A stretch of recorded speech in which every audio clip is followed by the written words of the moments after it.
All he did was hunt shark's teeth and artifacts.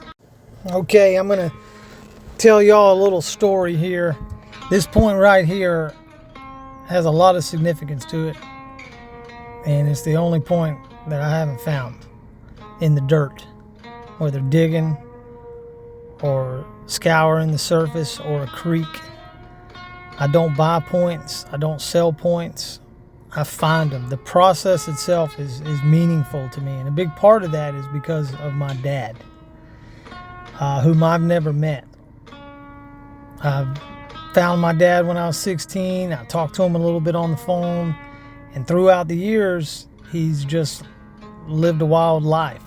I mean, I grew up with stories of him going out in the Everglades for 2 weeks at a time and finding whole megalodons, and some of the artifacts that he has found has, from what I hear from several in the artifact community, especially in Central Florida, that he's a legend, and that his hands are like plank board, just leathered and calloused over. He also played the guitar, which is what you hear playing.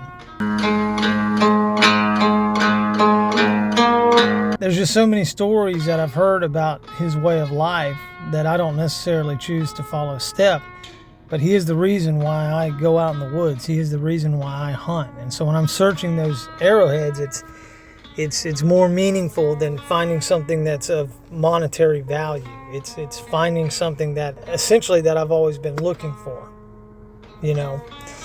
And here recently, my dad has been entered in the National Missing Persons Database.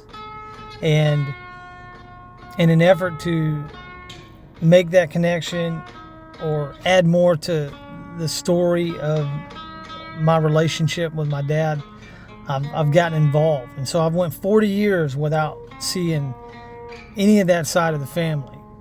And to the point where in a matter of days, I'm picking up a sister that I never met, and I'm going down south, and I'm meeting some of my cousins, and we're all, you know, working together with the local community and the sheriff's department.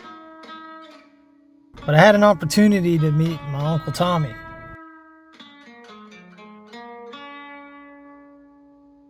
Uncle Tommy and Cecil were paid by a company out of France to map out the Peace River. And Tommy knows the Peace River, but even he'll tell you that Cecil knows it better than anybody. He knows it like the back of his hand. And that's where Cecil was living. He was living on the Peace River. And all he did was hunt shark's teeth and artifacts. And I got to go, the night before me and Tommy went on the river, I got to go sit in Tommy's house, and I got to look at some of the most amazing artifacts that I've ever seen, my uncle. And he let me hold them in my hand.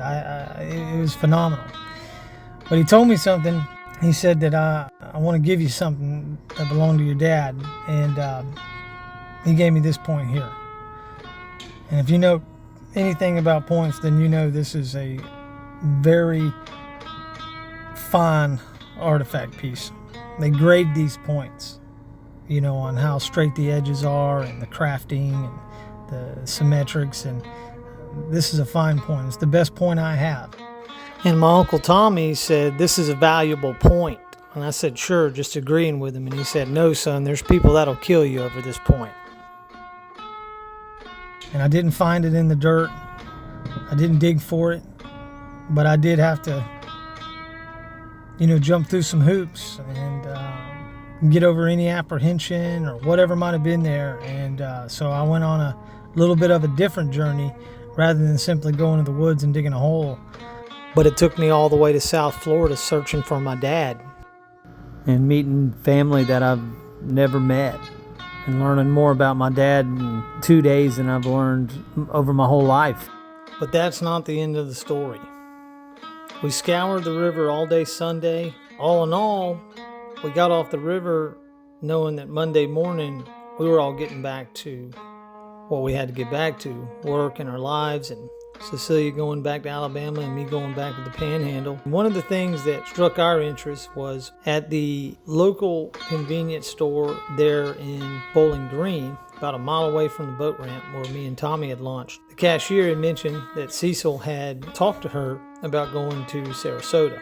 and they even talked about how to get there, directions. And so we went back up there to the store twice that day and talked to them about that, just to see, how did Cecil sound? Did he seem like he was serious about that? And we determined that it was definitely something that needed to be looked into. And the Hardy County Sheriff's Department certainly had a couple of other interests and leads that they were following, but the family did push for them to make contact with Sarasota authorities. And so that evening, with us knowing that Monday morning we were waking up and we were going home, they put out an APB or a BOL. And sure enough, about 5 a.m. that Monday morning, Cecilia got a call from the detective that Cecil had been found.